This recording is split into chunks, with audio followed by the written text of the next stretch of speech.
మీరు కొత్తగా business start చేయాలనుకుంటున్నారా? మార్చ్ 16, 17న హైటెక్స్ లో ఫ్రాన్సెస్ ఇండియా బిగ్గెస్ట్ ఫ్రో ఎక్స్పో. భూమిపై పడ్డ ప్రతి జీవి మనుగడ కోసం పోరాటక తప్పదు. మానవ జీవితం మరి పోటీతో కూడుకున్నది. అన్నిటికీ పోటీ పడాల్సిందే.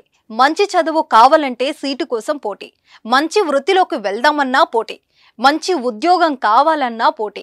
మరి ముఖ్యంగా భారత్ లాంటి అభివృద్ధి చెందుతున్న దేశాలలో కనీస అవసరాలు తీర్చుకున్నటకు సగటు మనిషి కొట్టుమిట్టాడక తప్పని పరిస్థితి. కుటుంబ అవసరాల కోసం మంచి మెరుగైన ప్యాకేజీ లభిస్తుందంటే భార్య బిడ్డలను వదిలేసి ఎంత దూరమైనా వెళ్లడానికి సిద్ధమవుతున్నారు.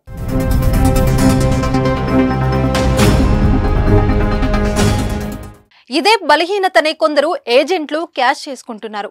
ఏవో కళ్ళుబొల్లి గపుర్లు చెప్పి అవకాశాల కోసం ఆశగా చూస్తున్న యువతను విమానాలు ఎక్కించి గల్ఫ్ లాంటి దేశాలకు పంపిస్తున్నారు. తాజాగా రష్యా కూడా పంపారు. అక్కడికి వెళ్ళాక వారి బాధలు కష్టాలు వర్ణనాతీతం. ఈ మధ్య ఏజెంట్ల ద్వారా రష్యాకు వెళ్లిన నిరుద్యోగులను అక్కడి ప్రభుత్వం యుద్ధంలో వాడుతున్నది. అలాంటి ఘటననే 2 రోజుల క్రితం వెలుగులోకి వచ్చింది. ఈ దొంగ ఏజెంట్ల బాగోతం మన ప్రభుత్వానికి అర్థమయ్యేటప్పటికే 2 ప్రాణాలు గాల్లో కలిసిపోయాయి. హైదరాబాద్ పాత బస్తీకి చెందిన మహమ్మద్ మార్చి 4న రష్యా యుద్ధంలో మరణించాడు. దీంతో భారత ప్రభుత్వం ఈ ఘటనపై విచారణకు ఆదేశించింది. సిబిఐ విచారణలో మొత్తం కన్సల్టెన్సీలకు సంబంధించిన నెట్వర్క్ బయటపడింది. రాజస్థాన్ కు చెందిన క్రిస్టీనా మెహిదీన్ షిఫాలు రష్యాలో నివసిస్తున్నారు. వీరు భారతీయ యువకులను భారీ జీతాలు ఇస్తామని, చేయాల్సిన పని రష్యా సైనికులకు సహాయకులుగా ఉంటే చాలని సోషల్ మీడియాలో బాగా ప్రచారం చేస్తున్నారు. ఇంకా సీక్రెట్ గా కొంతమంది ఏజెంట్లను నియమించుకున్నారు. ఈ ఏజెంట్లు ఆర్థికంగా ఆసరా కోసం చూస్తున్న యువతను ఎంచుకొని వారికి మాయమాటలు చెప్పి నెలకు ₹1,00,000 జీతం వస్తుందని రష్యా పంపుతున్నారు.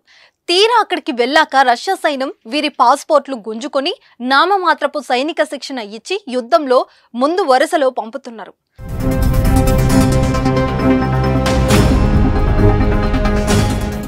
ఏ ప్రమాదం జరిగినా ముందు వీళ్లు బలి అవుతున్నారు. ఆ రకంగా మన దేశానికి చెందిన అమాయకులు యుద్ధంలో రక్తం చిందిస్తున్నారు. దీనంతటికీ కారణం ఈ మోసపు ఏజెంట్లే. మాయమాటలు నమ్మి రష్యా సైన్యంలో సహాయక ఉద్యోగాలు చేరిన 2 భారతీయులు ఉక్రెయిన్తో జరుగుతున్న పోరులో ప్రాణాలు కోల్పారు.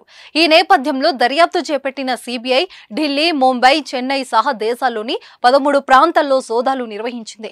దీంతో ప్రైవేట్ వీసా కన్సల్టింగ్ ఏజెన్సీలు దళారులపై మార్చి 6న కేసు నమోదు చేసింది. పలువురు నిందితులను అదుపులోకి తీసుకుంది. దళారుల మాటలు నమ్మి 35 మందికి పైగా భారతీయులు రష్యా వెళ్లారని సిబిఐ తెలిపింది. ఢిల్లీకి చెందిన ఓ ని స్టూడెంట్ వీసాలతో 180 మంది భారతీయులను ఇటీవల రష్యా పంపింది. ఈ అంశంపై కూడా సిబిఐ దర్యాప్తు చేస్తుంది. అవకాశాల కోసం మనం వెతుకుతున్నంత సేపు మోసగాళ్లు సిద్ధంగా ఉంటారు. కాబట్టి ఎక్కువ జీతాలు అనగానే వారి వలలో పడకూడదు. ప్రభుత్వంతో 1కి 2 సార్లు కన్ఫర్మ్ చేసుకున్నాకే విదేశాలకు వెళ్ళాలి. లేదంటే జరిగే నష్టాన్ని పోర్చలేం మనం.